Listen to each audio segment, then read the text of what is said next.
দোয়া করি লাইফটাকে নিয়ে ভাবেন।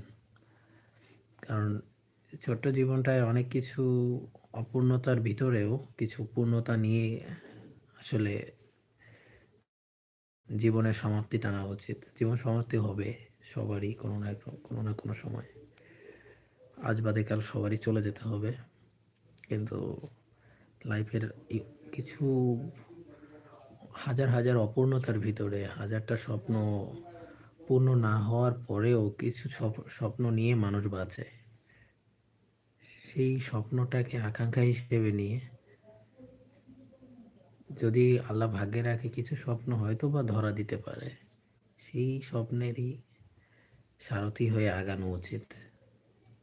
কখন কার কোন মোমেন্টাম পরিবর্তন হয়ে যায়, কোন মাধ্যমে বা কোন মাধ্যমে